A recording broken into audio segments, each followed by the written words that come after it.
दोस्तों, कैसे हैं आप सब। आज हम लोग पढ़ेंगे क्लास टेंथ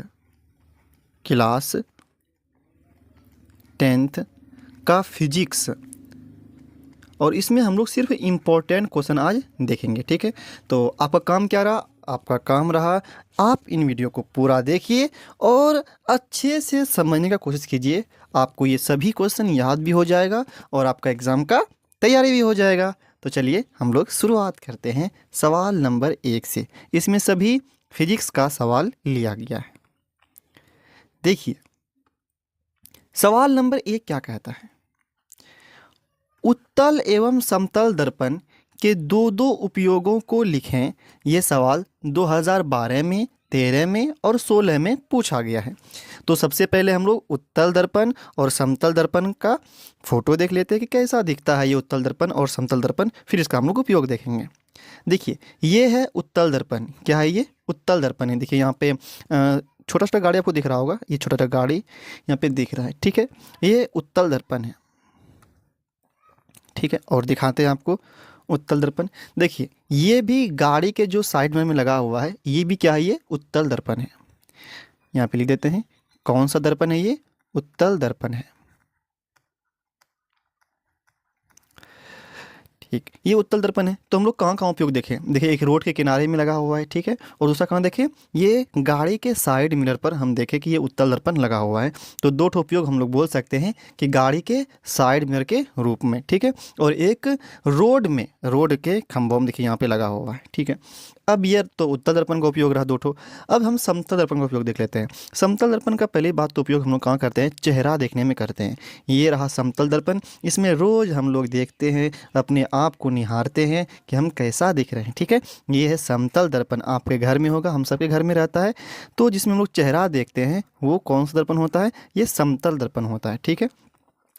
तो चेहरा देखने में समतल दर्पण का उपयोग किया जाता है।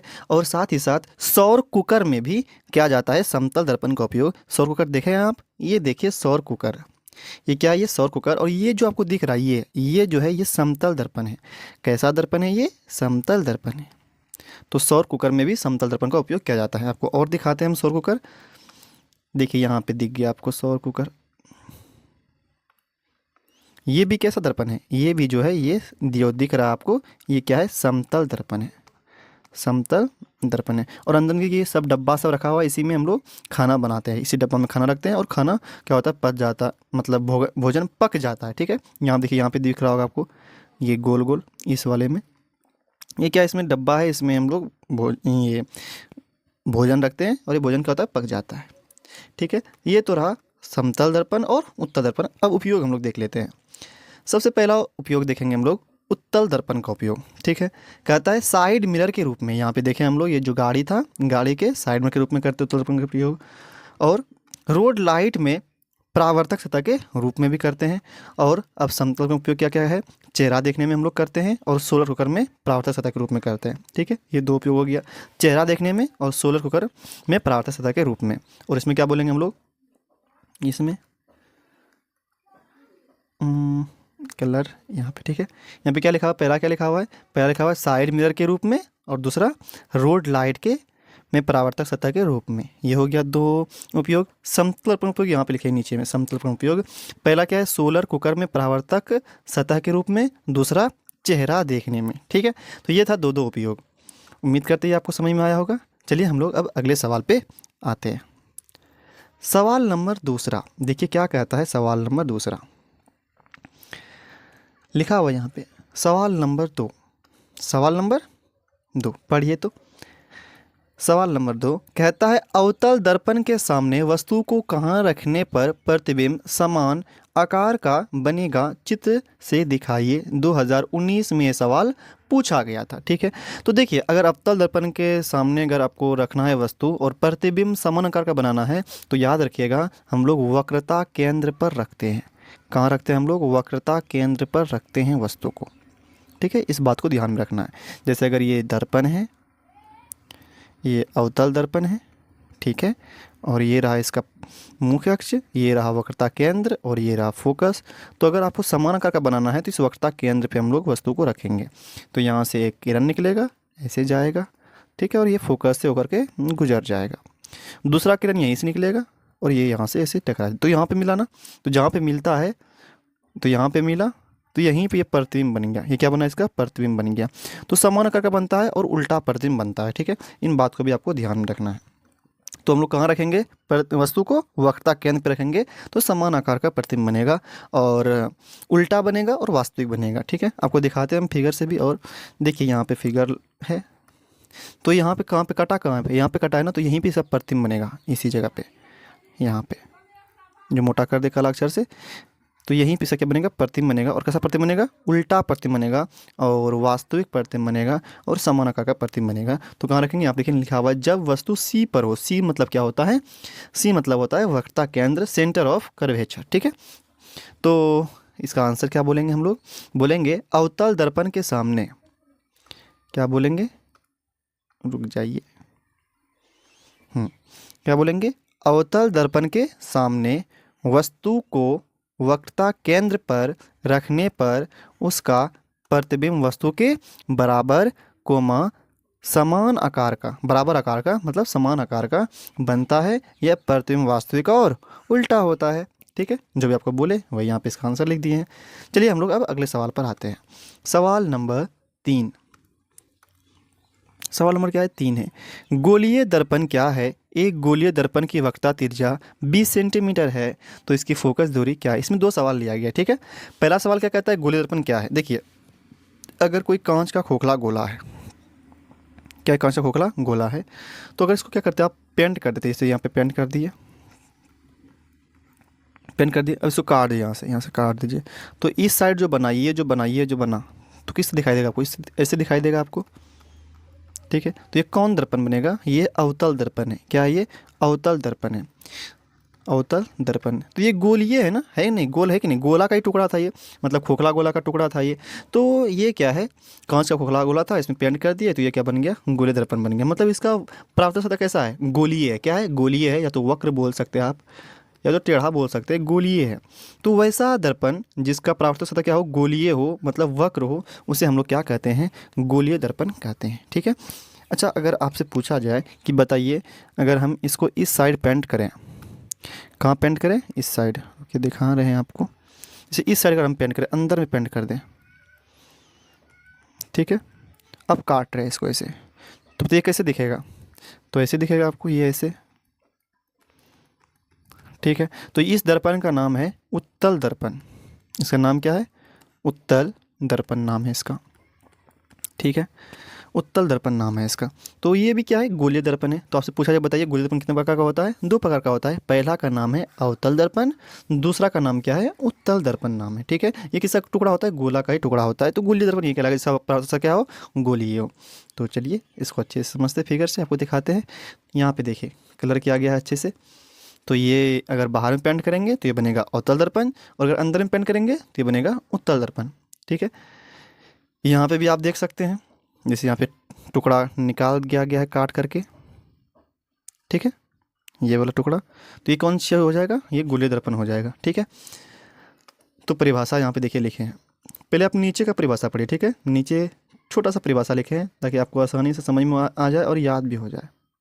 देखिए क्या लिखे हैं, कहता है ऐसा दर्पण जिसका परावर्तक सतह क्या हो, गोलीय हो, क्या हो, गोलीय हो, उसे गोलीय दर्पण कहते हैं या गोलीय दर्पण कहलाता है। सिंपल सा परिभाषा है कि ऐसा दर्पण जिसका परावर्तक सतह क्या हो, गोलीय हो, मतलब टेढ़ा हो, वक्र हो, वो क्या कहलाता है, गोलीय दर्पण कहलाता है। और ये 2 प्रकार के होते हैं। कितने प्रकार के होते हैं ये, 2 प्रकार के होते हैं, 1 और 2।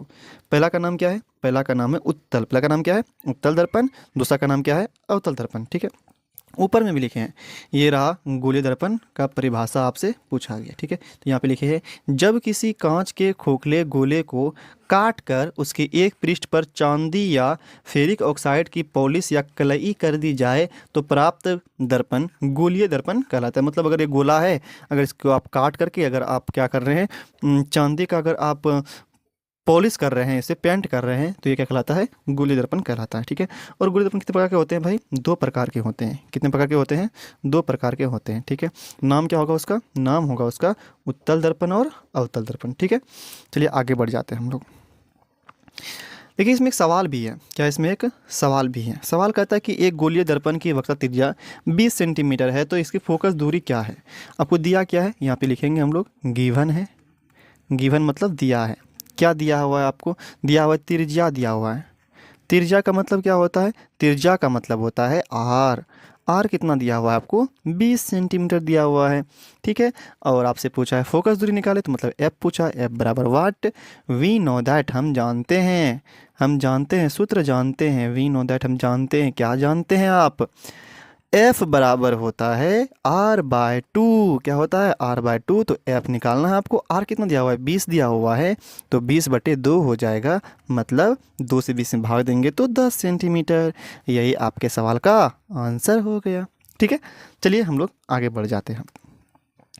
सवाल नंबर 4। सवाल नंबर 4 क्या कहता है? सवाल नंबर 4, उत्तल लेंस और अवतल लेंस में सचित्र अंतर स्पष्ट करें। ये सवाल 2015 में पूछा गया था, ठीक है। तो उत्तल लेंस और अवतल लेंस में हमको अंतर स्पष्ट करना है और हमको चित्र के साथ अंतर स्पष्ट करना है, ठीक है। देखिए यहाँ पे हम बना दिए फिगर। ये रहा उत्तल लेंस, ये उत्तल लेंस है, और ये क्या है आपका? अवतल लेंस है। अगर इसमें ध्यान से देखिएगा आप, तो इसका बीच वाला भाग क्या है? मोटा है। बीच वाला भाग क्या है? ये मोटा दिख रहा है। ये क्या दिख रहा है आपको? मोटा दिख रहा है। तो बोलेंगे उत्तल लेंस का बीच वाला भाग मोटा होता है, और अवतल लेंस में बीच वाला भाग देखिए यहाँ पे क्या दिख रहा है आपको? पतला दिख रहा है। तो इसमें क्या बोलेंगे? अवतल लेंस का बीच वाला भाग पतला होता है, इसमें मोटा होता है और इसमें पतला होता है बीच में, ठीक है। अगर किनारे में देखिए, तो यहाँ पे किनारे में देखिए, किनारे वाला भाग, किनारे में देखिए यहाँ पे बहुत पतला है कि नहीं है? बहुत पतला है। लेकिन इसके किनारे देखिए तो कितना मोटा हो गया भाई, तो इसके किनारे में मोटा होता है। तो ये अंतर है। उत्तल लेंस के बीच में मोटा होता है, किनारे में पतला होता है। अवतल लेंस में बीच में पतला होता है, किनारे में मोटा होता है, ठीक है। ये तो पहला अंतर हो गया। अब देखिए आपको और अच्छे से समझाते हैं हम। यहाँ से देखिए, अगर ये इसे हम यहाँ पे इसका अक्ष डाल दें, ठीक है, ये रहा मुख्य अक्ष। जब किरण इसके समांतर जाएगी, जब किरण क्या होगी? इसके समांतर जाएगी, तो ये एक बिंदु पे क्या होती है? जमा हो जाती है। क्या होती है? एक बिंदु पे जमा हो जाती है। और जिस बिंदु पे जमा होती है उसको क्या कहते हैं हम लोग? फोकस कहते हैं। क्या कहते हैं उसको हम लोग? फोकस कहते हैं, ठीक है। तो अगर जमा हो गया तो इसको कहते हैं हम लोग, ये अभिसारित हो गया। क्या हो गया? ये अभिसारित हो गया सभी किरण, तो इसको हम लोग कहते हैं अभिसारी लेंस। क्या कहेंगे इसको हम लोग? अभिसारी लेंस भी इसको हम लोग बोलते हैं, ठीक है। अच्छा, अवतल का अगर बात करें, यहाँ पे हम बनाते हैं अच्छे से फिगर। अगर अवतल का बात करें हम, तो ये रहा इसका मुख्य अक्ष, ये इसका अक्ष यहाँ पे डाल देते हैं, ठीक है। अगर समांतर किरण आ रहा है, समांतर किरण आया, तो ये क्या होता है? यहाँ से फैल जाता है। क्या होता है? यहाँ से ये फैल जाता है। किरण यहाँ पे दिखा देते हैं, आया, तो ये क्या हो गया? फैल गया, ठीक है भाई। अगर ये आगे नहीं मिलेगा तो इसको हम पीछे मिला देते हैं। मिला देते पीछे, मिलाओ पीछे मिलाओ, यहाँ पे, यहाँ पे मिलाना, तो यहाँ पे मिला, तो यहाँ पे क्या हो जाएगा? फोकस है। यहाँ पे क्या हो जाएगा? ये फोकस हो जाएगा। अगर ये फोकस है, ठीक है, तो यहाँ से क्या हो गया? ये फैलता हुआ प्रतीत हो रहा है, फैलता हुआ प्रतीत हो रहा है, फैलता हुआ प्रतीत हो रहा है। तो अगर फैलता हुआ प्रतीत होगा तो मतलब क्या? ये अपसारित हो रहा है, तो इसको हम लोग कहते हैं अपसारी लेंस। क्या बोलते हैं इसको हम लोग? अपसारी लेंस भी बोलेंगे, अपसारी लेंस बोलेंगे। अच्छा ठीक है भाई, समझ गए। मतलब अभिसारी लेंस बोलेंगे हम लोग अवतल को, सॉरी उत्तल को, क्योंकि ये क्या कर रहा है? बिंदु पे जमा कर रहा है, अभिसारित कर रहा है, इसलिए अभिसारी लेंस। और अवतल चूंकि फैला रहा है, क्या बोलेंगे इसको हम लोग? अपसारी लेंस बोलेंगे। अच्छा, आप बोलेगा कि सब फोकस कैसा होगा? मतलब फोकस धनात्मक होगा ऋणात्मक होगा भाई? अब इससे बात कर लेते हैं हम लोग। अब यहाँ पे देखा जाए तो इसका फोकस इधर यहाँ पे आ रहा है ना, मतलब इस साइड से इधर, आप इधर नाप रहे, इधर नाप रहे। तो अगर आप इधर से इधर नाप रहे, इस साइड नाप रहे, तो इधर से अगर आप इधर नाप रहे हैं तो ये होगा माइनस। क्या होगा? ये निगेटिव होगा। और चूंकि आप इसका फोकस यहाँ पे है, तो यहाँ से आप इधर नाप रहे, इस साइड नाप रहे, इस साइड नाप रहे हैं, तो अगर आप इधर नापेंगे तो ये क्या होता है? पॉजिटिव होता है। मतलब उत्तल लेंस को अभिसारी लेंस कहते हैं और इसका फोकस दूरी धनात्मक होता है, और अवतल लेंस को हम लोग अपसारी लेंस कहते हैं और इसका फोकस दूरी क्या होता है? ऋणात्मक होता है, ठीक है। इन बात को भी ध्यान में रखना है। चलिए हम लोग अब इसका अंतर देख लेते हैं, ठीक है। अंतर देखें, देखिए अंतर लिख दिया यहाँ पे, अंतर, अंतर, रुक जाइए रुक जाइए रुक जाइए, कलम चेंज कर लेते हैं। यहाँ पे उत्तल लेंस और इधर अवतल लेंस है, ठीक है। कहता है उत्तल लेंस का बीच वाला भाग क्या होता है? मोटा होता है, और किनारे वाला भाग पतला होता है। लेकिन जब अवतल लेंस में क्या बोलेंगे? अवतल लेंस का बीच वाला भाग पतला होता है, किनारे वाला भाग मोटा होता है। अभी आपको बताया भी। उत्तल लेंस को हम लोग अभिसारी लेंस कहते हैं और इसको हम लोग क्या कहते हैं? अवतल लेंस को अपसारी लेंस भी कहते हैं। उत्तल लेंस फोकस क्या होती है, धनात्मक होती है, इसी क्या होती है, ऋणात्मक होती है। अच्छा, उत्तल लेंस, हाँ ये भी याद रखिएगा, उत्तल लेंस क्या करता है, आभासी प्रतिबिंब वास्तविक दोनों तरह का प्रतिबिंब बनाता है। ये सभी तरह का प्रतिबिंब बनाता है। कौन, उत्तल लेंस। उत्तल लेंस आभासी वास्तविक सभी तरह प्रतिबिंब बनाता है, लेकिन अवतल लेंस क्या करता है, ये सिर्फ आभासी प्रतिबिंब बनाता है। क्या बनाता है, आभासी प्रतिबिंब बनाता है। अच्छा, एक बात और याद रखिएगा, उत्तल लेंस ना ये दूर दृष्टि दोष के उपचार में आता है, और ये अवतल लेंस निकट दृष्टि दोष, निकट। ठीक है, शायद इस अंतर को भी हम लिखे हैं, बगल में दिखाते हैं आपको, यहाँ देखिए आ गया अंतर। कहता है उत्तल लेंस का इस्तेमाल दूर दृष्टि को ठीक करने के लिए किया जाता है, जबकि अवतल लेंस का इस्तेमाल निकट दृष्टि को ठीक करने के लिए किया जाता है। तो ये सभी अंतर था, 5 अंतर इस, तो आपको ये याद रखना होगा। ठीक है, चलिए हम लोग आगे बढ़ जाते हैं सवाल नंबर 5 पर। अब सवाल क्या कहता है, कहता है कि उत्तल लेंस को अभिसारी लेंस क्यों कहा जाता है। 2016 में 2020 में पूछा गया था। तो अभी आपको हम बताएं कि अगर ये कौन सा लेंस है, ये अगर उत्तल लेंस है तो ये क्या करता है, बताइए। अगर ये इसका मुख्य अक्ष है तो यहाँ से किरण आ रहा है समांतर, यहाँ से किरण आ रहा है समांतर, समांतर किरण आया आया, ठीक है भाई, आ गया। तो अब क्या होगा, अब क्या होगा, तो बताइए अब क्या होगा। तो ये क्या होगा, एक बिंदु पे आकर के जमा हो जाएगा। जमा हो गया मतलब क्या हो गया, ये अभिसारित हो गया। इसीलिए क्या कहते हैं इसको हम लोग, अभिसारी लेंस कहते हैं। उत्तल लेंस अपने मुख्य अक्ष के समांतर आने वाले सभी किरणों को अपने फोकस बिंदु पर जमा कर देती है, अभिसारित कर देती है, इसलिए क्या कहते हैं इसको हम लोग, अभिसारी लेंस कहते हैं। ये सवाल 2016 में 20 में पूछा गया था। ठीक है, आपको अच्छे से फिगर दिखाते हैं।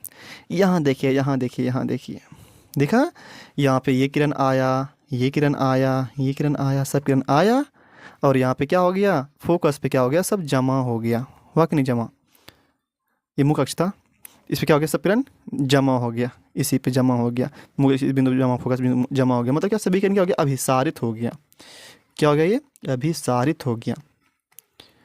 अगर अभिसारित हो गया तो क्या बोलेंगे, ये मिटा देते, ये मुख्य अक्ष है, क्या ये मुख्य अक्ष। ठीक है, अब अभिसारित हो गया, क्या बोलेंगे इसको हम लोग, ये कौन सा लेंस है, ये अभिसारी लेंस है। ठीक है, मतलब क्या, उत्तल लेंस अपने मुख्य समांतर आने वाले सभी किरणों को एक बिंदु पर अभिसारित कर देती है, इसीलिए उत्तल लेंस को अभिसारी लेंस कहा जाता है। यहाँ पे देखिए हम लिख भी दिए हैं। ठीक है, देखिए क्या लिखे हैं, पढ़िए इसको अच्छे से। तो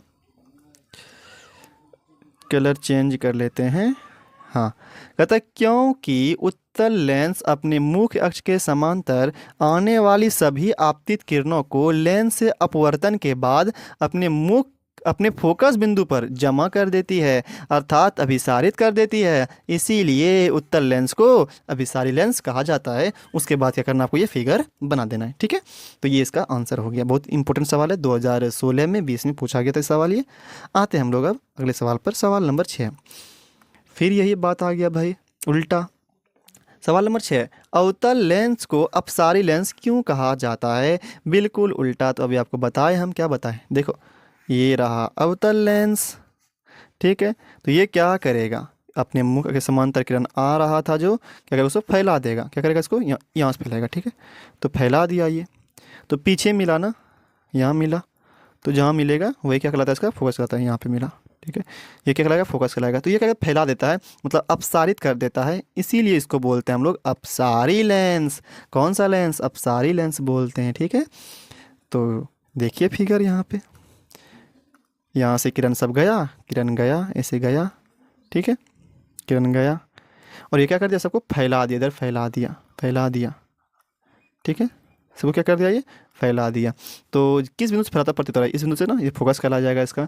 इसीलिए क्या कहा जाता है इसको, अवतल लेंस को अपसारी लेंस कहा जाता है, क्योंकि फैला देता है, अपसारित कर देता है। ठीक है, परिभाषा लिख दिया यहाँ पे, देखिए तो परिभाषा, क्योंकि अवतल लेंस अपने मुख्य अक्ष के समांतर आने वाली सभी आपतित किरणों को लेंस से अपवर्तन के बाद अपने फोकस बिंदु से फैला देती है, अर्थात अपसारित कर देती है, इसीलिए अवतल लेंस को अपसारी लेंस कहा जाता है। ठीक है, जो भी आपको बताया वही लिखे यहाँ पे। तो उम्मीद करते हैं ये सवाल भी आपको समझ में आया होगा। तो चलिए हम लोग बढ़ जाते हैं सवाल नंबर 7 पर। बहुत ही इंपॉर्टेंट सवाल है ये, सवाल नंबर 7। ठीक है, बड़े सवाल में क्या कहता है, सवाल नंबर 7 नहीं चल रहा ये, क्या हो गया, इधर तो चल रहा है, यहाँ क्यों नहीं चल रहा है, इसमें दिख ही नहीं रहा है, कौन सा दिखेगा तब? नीला। नीला भी नहीं दिख रहा है। अच्छा, सफ़ेद। सफ़ेद तो हमको भी नहीं दिख रहा यहाँ।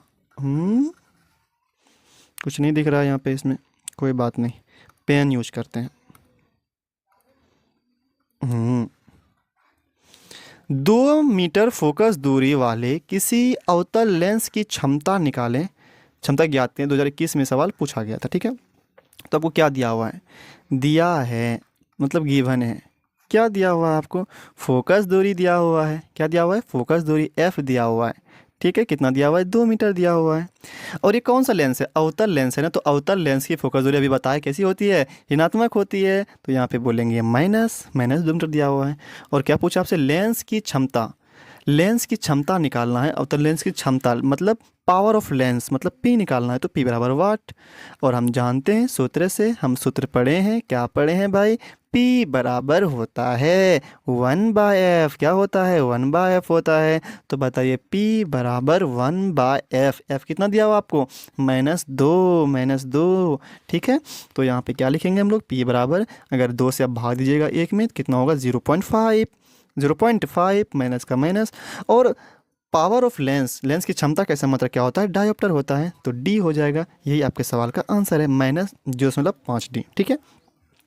बढ़ जाते हैं हम लोग अगले सवाल पर। सवाल नंबर 8 क्या कहता है? प्रकाश के अपवर्तन के नियमों को लिखें। सवाल नंबर 8 क्या बोलता है? प्रकाश के अपवर्तन के नियमों को लिखें। ये सवाल 2015, 16, 19 का शिफ्ट ए और 19 के शिफ्ट बी में, 2019 के शिफ्ट ए में भी और शिफ्ट बी में भी पूछा गया था ये सवाल। ये अपवर्तन के नियमों को लिखें। तो दिखाते हैं आपको। अपवर्तन को समझते क्या होता है? अपवर्तन, प्रकाश की किरण क्या होती है? अगर एक माध्यम से दूसरे माध्यम में जाती है तो अपनी दिशा से मुड़ जाती है। इसे क्या कहते हैं हम लोग? प्रकाश का अपवर्तन कहते हैं। दिखाते हैं आपको।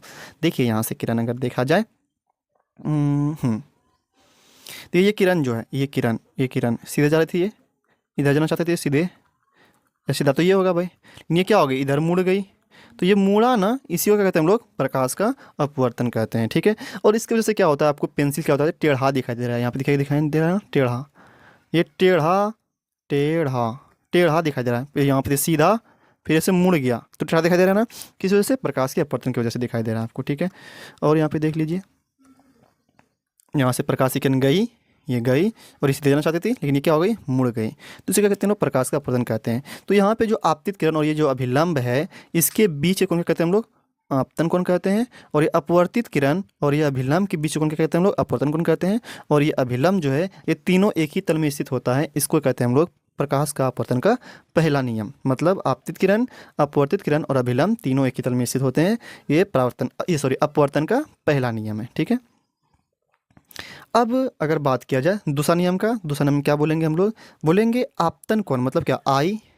और जया, जया को हम लोग कहते हैं इंग्लिश में साइन कहते हैं। क्या कहते हैं इसको हम लोग? साइन। तो आपतन कोण की जया, ये आई मतलब आपतन कोण और इसकी जया मतलब साइन। और अपवर्तन कोण मतलब क्या? आर। और इसकी जया मतलब क्या? साइन। साइन को हम लोग हिंदी में जया बोलते हैं। तो आपतन कोण की जया मतलब साइन, अपवर्तन की जया मतलब साइन। का अनुपात जो होता है एक निश्चित नियतांक होता है, जिसको हम लोग दूसरे माध्यम का अपवर्तनांक कहते हैं। या तो इसको म्यू से बोलते हैं, या तो हम लोग एन भी बोलते हैं, ठीक है।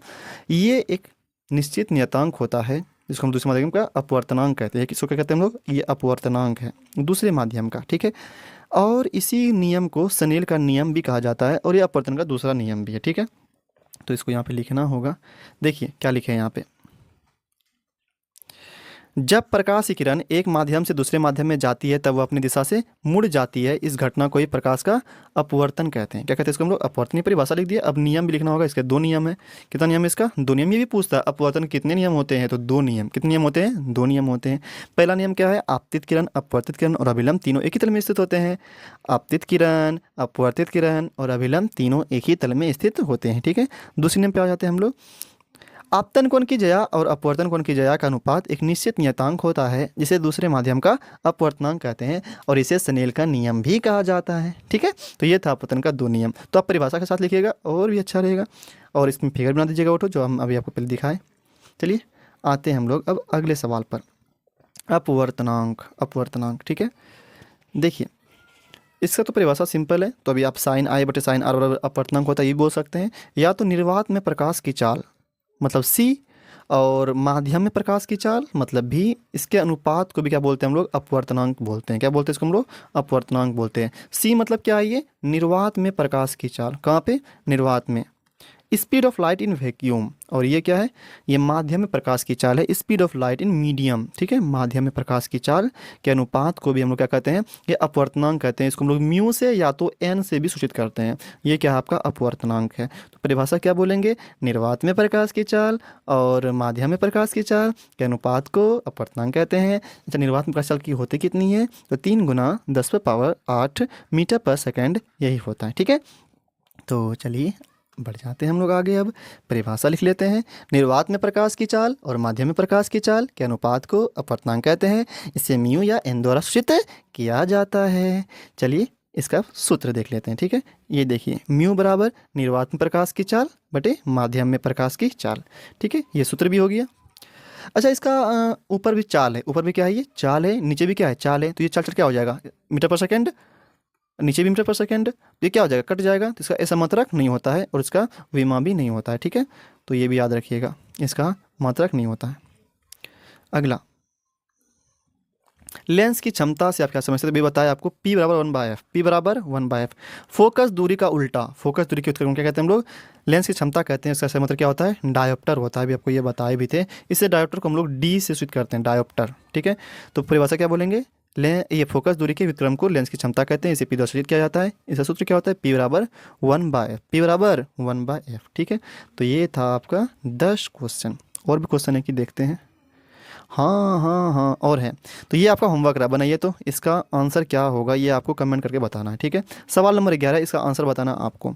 एक लेंस की क्षमता +10D है, इसकी फोकस दूरी और लेंस के प्रकार को बताइए। मतलब बताना है कि इसका फोकस दूरी कितना होगा और लेंस कैसा होगा, वो बताना है आपको। तो ये आपका होमवर्क रहा, बनाइए, कमेंट में आंसर बताइए। मेरा देखना नहीं है, हम बता रहे लेकिन आपको मेरा देखना नहीं है और आंसर बताना आपको, ठीक है। देखते हैं आप सही बनाते हैं गलत बनाते हैं, ठीक है। कहता है कि लेंस की क्षमता, देखना नहीं है, हम बना रहे। आप वीडियो को बंद कर दीजिए, कमेंट कर दीजिए बना करके, ठीक है। अब देखिए मत इसको, बाद में देखिएगा, आंसर लिख करके कमेंट कर दीजिएगा, फिर देखिएगा तो आप देखिएगा सही गलत है आपका। तो P दिया हुआ, क्षमता मतलब क्या? पावर ऑफ लेंस कितना दिया हुआ है? +10D दिया हुआ है आपको, ठीक है। और इसकी फोकस दूरी निकालनी है, मतलब F बराबर वाट। तो देखिए, अगर फोकस निकालना हो आपको, अगर मीटर में निकालना हो ना, तो 1/P हो जाएगा। फॉर्मूला क्या होता है? 1/P हो जाता है। लेकिन अगर आपको, अच्छा बोलिएगा 1/P ये कहाँ से फॉर्मूला आ गया? तो देखिए यहाँ आप ध्यान दीजिए, आप P बराबर क्या पढ़े आप? 1/f पढ़े कि नहीं पढ़े हैं? P बराबर 1/f, तो आप F को यहाँ पे लिख दीजिए। F बराबर क्या हो जाएगा? 1/P हो जाएगा। उल्टा कर दिए, P को यहाँ और F को यहाँ, मतलब क्रॉस क्रॉस कर दिए, ठीक है। तो F बराबर 1/P बोल सकते हैं। लेकिन एक बात याद रखिए, अगर फोकस क्या हो, अगर आपको सेंटीमीटर में निकालना हो ना, तो अगर फोकस आपको सेंटी में निकालना हो, सेंटीमीटर में, तो फोकस का परिभाषा क्या हो जाएगा, मतलब सूत्र क्या हो जाएगा? 100/P हो जाएगा। क्या हो जाएगा? 100/P। अगर आपको फोकस निकालना हो सेंटीमीटर में, तो किस में निकालना है? सेंटीमीटर निकालना है। तो यहाँ पे F बराबर हो जाएगा 100/P हो जाएगा। 100/P। तो बताइए 100/P कितना दिया हुआ आपको? 10 दिया हुआ है। तो ये 10 तो जीरो कट जाएगा, कितना निकला? 10 सेंटीमीटर। कितना निकला? 10 सेंटीमीटर। ये आपके सवाल का आंसर है, ठीक है। लेकिन अगर आपको निकालना मीटर में, क्या निकालना आपको? मीटर में निकालना, मीटर में। तो ये फॉर्मूला होता है F बराबर 1/P। तो P कितना दिया हुआ है? 10 दिया हुआ है, तो मतलब 1/10। तो ये फोकस निकल जाएगा, जीरो नीचे है तो एक अंक पहले 10, मतलब 0.1 मीटर। ये मीटर में निकला। लेकिन अगर सेंटीमीटर निकालना हो तो 100/P होता है, ठीक है। तो बताइए यहाँ पे प्लस था ना, तो यहाँ पे +10 था, तो प्लस में आया। और प्लस किसका होता है फोकस दूरी? बताइए तो, प्लस किसका होता है फोकस दूरी? तो प्लस होता है उत्तल लेंस का। किसका होता है? उत्तल लेंस का। तो इसका आंसर क्या हो जाएगा? ये उत्तल लेंस है। तो हम दोनों में दिखा दिया आपको कि फोकस दूरी 0.1 मीटर भी हो सकता है या तो 10 सेंटीमीटर, जो आपको निकालना हो निकाल लीजिए। दूसरा क्या बोलेंगे? प्लस में आया तो ये एक उत्तल लेंस होगा। देखते हैं आप लोग कितना सही किए हैं। तो ये था आप सबका टोटल 11 सवाल। तो उम्मीद करते हैं आपको ये पसंद आया होगा, वीडियो कुछ समझने के लिए मिला होगा। अगर पसंद आया हो तो वीडियो को आप लाइक कर दीजिए, चैनल को सब्सक्राइब कर दीजिए। फिर मिलते हैं हम लोग अगले वीडियो में, ठीक है।